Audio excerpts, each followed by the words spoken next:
In the late 1980s, General Siad Barre launched a genocidal war against people in the north of his country. Along with it came detentions, torture, and the mass murder of civilians. Now, 25 years on, the true story behind those crimes is emerging. In this two-part investigation, we follow an extraordinary effort to gather evidence and bring one of the key perpetrators to justice.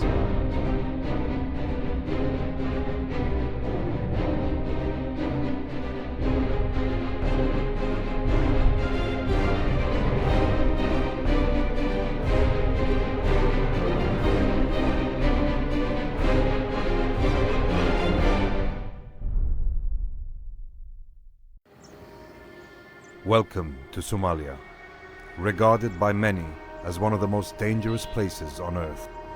To the outside world, this is the epitome of a failed state, a haven for warlords, pirates and terrorists whose ruthless activities have made it a living hell for its citizens. Yet generalities can be deceptive. This is actually Somaliland, a self-declared nation in the north of Somalia. Its stability belies the infamous reputation of the rest of the country. It is peaceful and thriving, and though its independence isn't recognized internationally, its capital, Hargeisa, is flourishing, boosted by funds from many Somalis abroad. But Somaliland also has its dark side. Within recent history, it witnessed atrocities that brought death and despair to the door of almost every family here. Now, as this would-be nation tries to define its future, some feel its harrowing past must also be re-examined to give closure to those who suffered and to call the perpetrators to account. This two-part investigation is about that process, about truth and justice, about a community coming to terms with horrifying events, and an extraordinary international effort to bring an alleged war criminal to trial. We're giving you a chance now to respond to the allegations. I will not touch you. I will not touch you. No comment. No comment. Talk to my lawyer. That's it. The story has its origins in one of the darkest periods of Somalia's history. In the late 1980s, the country's then dictator, General Siad Barre, viciously turned on his own people, especially those belonging mostly to the Ishaq clan in the north. Barre held them responsible for the actions of a rebel movement known as the Somalia National Movement, or SNM. His forces laid waste to what is now Somaliland. Many tens of thousands of civilians were killed, and 500,000 were driven into exile. Today, the survivors and families of victims are still sensitive to the agonies of that violent era. But some want the crimes of the past remembered and punished. Aziz Diria is one of them. A Somaliland activist, he lost many members of his own family to Barre's clan cleansing program. Seeing those responsible brought to justice has become his life's mission. It's why he's arranged a visit by a renowned Peruvian forensic archaeologist, Jose Pablo Barre. Yes, man. How are you doing? How are you, JB? Such a long time. Good, good. How's the trip? It's a crucial step in what Aziz is finding to be an uphill struggle, to overcome the reluctance of many who are still not ready to deal with the loss of loved ones during the civil war 25 years ago. Well, keep in mind that this is a war-torn country. We're still having a lot of issues, so we don't expect everything to be smooth. It's gonna take a little time for people to forgive and forget, but I think we are close to that point. Forgiveness can only start with acknowledgement. Absolutely. Mm-hmm. And this confrontation is what is needed in order for people to even consider forgiveness. Mm-hmm. And let people the opportunity to talk and discuss and cry and shout and bring up whatever they want to bring up once for all, in order for certain wounds to try to heal, for people to be, to live together in peace at the end. It's just a peace-building exercise, I think. It is. Jose Pablo is a war crimes investigator, and he's come here to help gather evidence of mass murder, killings that grew from 3 toxic historical roots. A divisive colonial legacy, Said Barre's murderous dictatorship, and the Cold War power game between the Soviet Union and the United States. Along with many other independence-era African leaders, Barre at first embraced socialism, and like them, he enjoyed the support of the Kremlin. But after he made the fatal mistake of invading neighboring Ethiopia in 1978, also a Soviet client, Barre's backers turned on him. As a former US ambassador told us, it left a power vacuum which was eagerly filled by the Americans. So a lot of what we saw of Somalia in those days was an effort to reaffirm our relationship with the Somali government and, to put it bluntly, kind of buy off some of that interest that had shifted to the Soviet Union with some military assistance. It wasn't the biggest program in Africa, but it was one of the largest military assistance programs we had going on in sub-Saharan Africa at that time. We were in a bit of a game with each other, with Somalia at the center of it. But Barre was more adept at playing one superpower off against another than he was at caring for his own people. By the early 1980s, his dictatorship had become deeply repressive and was being challenged by the SNM armed resistance in the north. The regime responded savagely, with little regard for civilian lives. This is Malkadurdro mass grave site. It is about 1 mile square area. In 1988, I think it was late May, early June, the SNM came, attacked the government, defeated the government of Siad Barre, and the military took revenge, basically destroying the civilians and the city. Barre ordered a devastating bombardment of Hargeisa by ground and air, in scenes reminiscent of World War II. Eyewitnesses say thousands of civilians were rounded up and summarily executed. Tens of thousands more fled into exile. The campaign was pitiless and brazenly documented by the general's own men, who competed to prove devotion to their leader and be rewarded for it. But recording their own crimes would come back to haunt them. Somali academic Dr. Hussein Bulhan made an astonishing discovery in the dictator's archives. I found a tape that was really a fifth generation copy of a military documentary, raw data that the Siad Barre regime military had. And the officers and soldiers in Hargeisa were taping how they were destroying the city and causing all the massacre in order to show their commanders and their president in Mogadishu what a good job they were doing.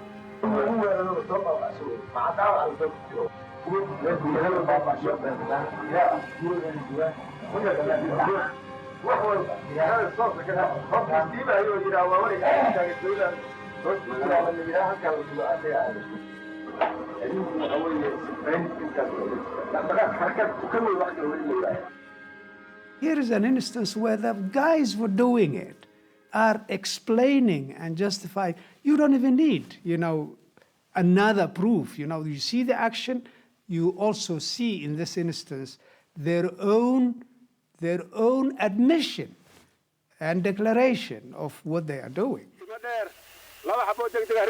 These people were bombarding as if they were actually killing some kind of beasts that were there, not humans. And their language was as violent as their action. Kill, destroy, rape, kill all but the cause.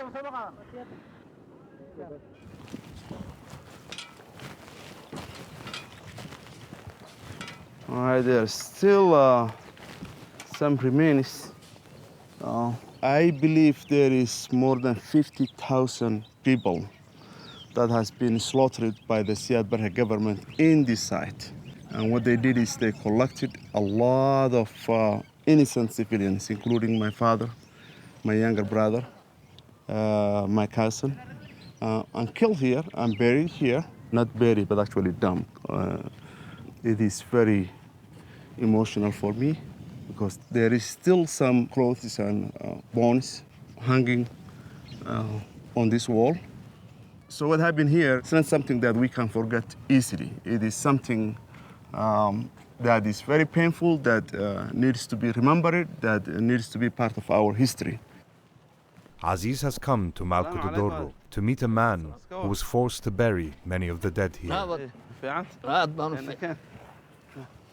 ayaa goor galaba ها ii yimaadeen niman madaxi واي military واي gurigayga iigu yimaadeen واي soo bax baa la yidhi واي waan soo baxay واي waa maxay baan idhi واي waxay dhaheen meyd baa arradii ka buuxa malka durdure ها kale aas واي cagaf la soo baxo واي soo haa cagaftimaan dabeetana ها soo saaray واي waan kale godadkan sii qotaa waan gartaa subaxdii intaan kala laho ها iyaan godadka sii qodaa waan gartaa sii qodaa waan gartaa saasaan godadka u qodaa waan gartaa saasaan u qodaa dabna isku roga sida iyo halkaana ku shubta halkaana ku shubta waan gartaa dee sidaasaan ku aasaa waan gartaa sida dhagaxa guryaha la dhigayo iyo ku shubta isku rogadu waan gartaa halka dadkuna yani uu halka ugu faraa badan leh dee ilaahuun qiyaasantay aan qofna tirin karin ayay ahayd marka arrimuhu arrimo argagax leh oo inaan arag oo inaan maqal ayay haayeen waxaan islahaa anugu dad mala waxba kama noola.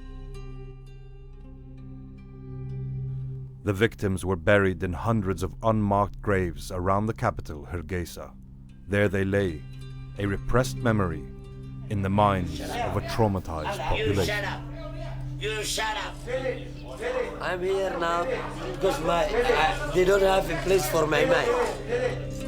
I was also doing mental health work. People were coming to me daily, taking me from the streets, from home, where I was staying, and asking me to treat victims, survivors who were having serious mental health problems and who had experienced that bombardment and massacre, survived it nonetheless, and they were seriously mentally ill, kept at home in chains, most of them. So I ended up spending a good deal of time in the treatment of these individuals, almost in every neighborhood of the city. 45% of the city's residents were deeply traumatized, and post-traumatic stress disorder was very much prevalent. For many, the scars from Barre's brutal repression of the Somali North almost 30 years ago will never fully heal. I really don't have a hope to find my family's remains. I don't know where they are. But to come to me and say, forget about what happened to your father, forget about what happened to your brother, forget what happened to 250,000 of Somalilanders, I can't let it go. That is not something that's making sense to me. But what could perhaps bring such closure is if those responsible for causing such pain are held to account. Barre himself died in exile in Nigeria in 1995, and with a few exceptions, most of his associates have escaped retribution. But allegedly, one of the most brutal of them is now the subject of an extraordinary international effort to bring him to justice. During the late 1980s, Colonel Yusuf Abdi Ali, also known as Colonel 2K, or the Crow, was the head of the Somali Army's infamous 5th Brigade and a recent beneficiary of Siad Barre's blossoming friendship with the United States. We figured that what we were doing with Somalia was not that much different from what the Soviet Union was doing in Ethiopia. No big deal. But everybody on all sides knew that there was a game going on there, that if we raised our ante, then they were going to raise theirs. And it wasn't always too comfortable. God, what you gonna encounter out here? My God's gonna give you a demonstration. One of 300 Somali elite officers selected for special training, 2K spent 2 years in Kansas before being redeployed back to the town of Gabile, west of Hargeisa in northern Somalia. Of all Barre's commanders in the region, he was infamous as one of the cruelest. His unit was allegedly responsible for the detention, torture, and murder of thousands of people. In 1988, at the height of the civil war, one of his victims had a near miraculous escape. Farhan Warfa was arrested by 2K's men at Gabile on suspicion of stealing a water tank. He says he was tortured and then shot and left for dead by Colonel 2K himself. The colonel ordered henchmen to dispose of his body. Instead, Warfa survived, and his family managed to bribe his captors to let him go. ayuu aniga igu dilay tuk xabad bay igu dhacday watan halkan kale way kaga dhacday baastoolad bay igu dhacday ilaa 5 xabadood. By the time the Barre regime collapsed in 1991, Colonel Touquet was back in the US for yet more training. Now, 3 decades later, it's where Farhan Warfa, as a rare survivor among thousands of victims, is bringing a civil case against him. The outskirts of Gabili and the nearby village called Arabiso is where Aziz has enlisted the help of forensic archaeologist Jose Pablo Barre. He's brought a team of international volunteers from his organization EPAF, a Peruvian NGO that investigates possible war crime sites. Part of EPAF's mission is to find forensic evidence that might be used in the case against Touquet. But just as important is to provide answers to the families of victims of massacres thought to have occurred in the area and to aid their journey towards closure. I'll show you, just like this. Very slowly, very gently, like this. And then cleaning.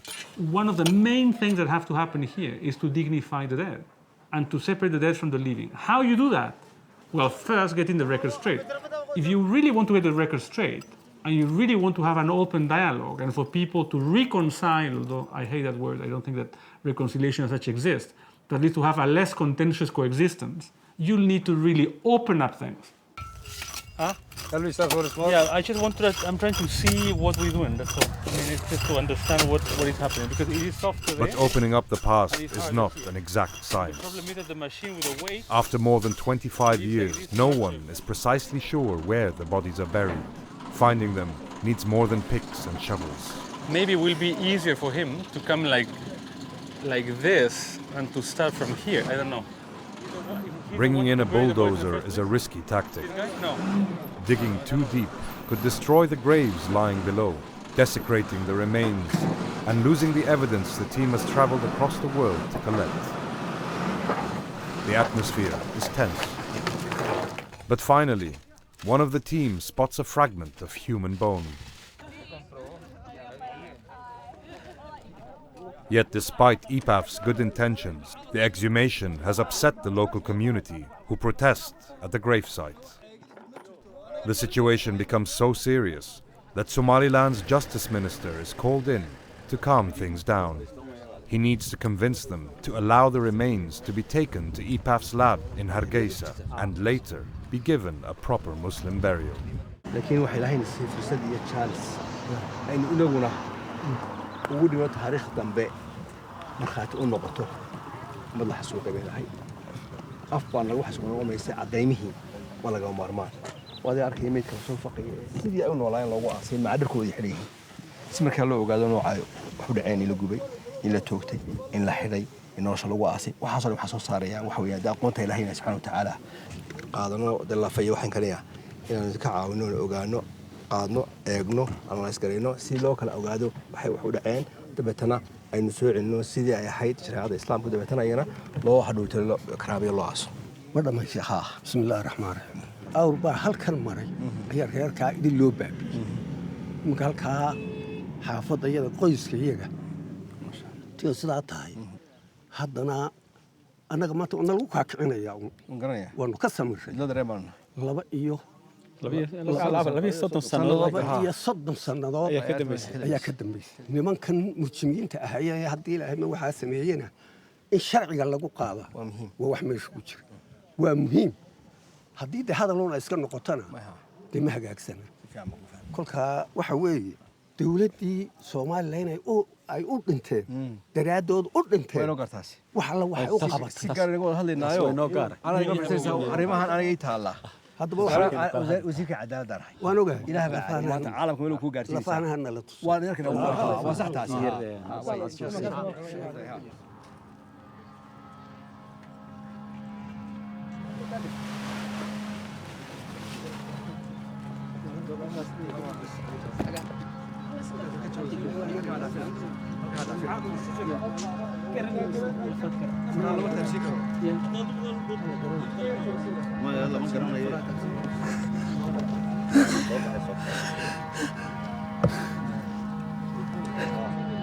iyadana imika nafta kaga baxdo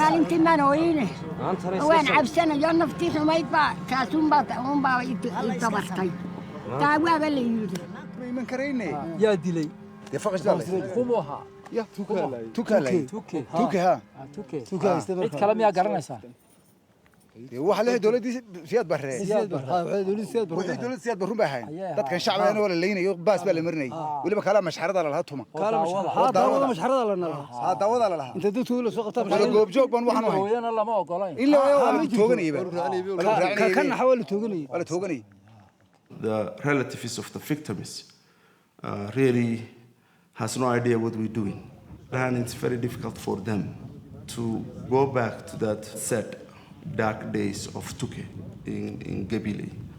Their basically point is we forgive each other in Somaliland and we want to move on, which is fine with me, but there is a history that we cannot ignore.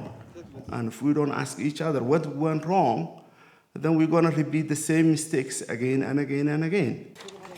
Present on the day the remains are unveiled is the wife of one of the men believed to be lying in the grave.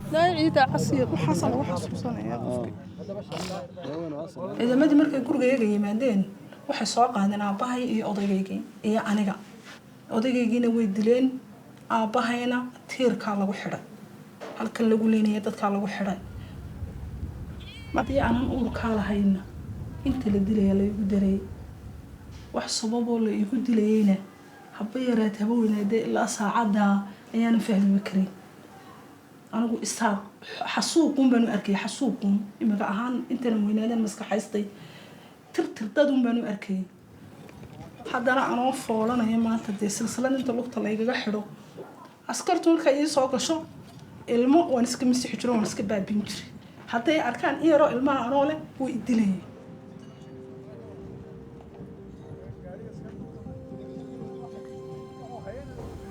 tuku isaga xukumaya gobolada qaybtan isaga xukumayay saa imagaba xukuumadaha iyo ciidanka iyo dhulka loo kala xukumayo ayuu isagu intan haystay nadiif wuxuuna u ahayn dee maanta waxa dhulka laga foqayo waad arkaysaan. When Barre's regime was toppled in 1991, Somalia descended into further chaos. Colonel Tuke, or Yusuf Abdi Ali, as he's more formally known, was back in the United States at the time, receiving training at a US Air Force base in Mississippi. He then spent a brief period in Canada, posing as a refugee. But when his true identity was discovered, he was deported back to the US. However, any fears he may have had about facing prosecution by the American government were unfounded. He was granted permanent residence in 1996.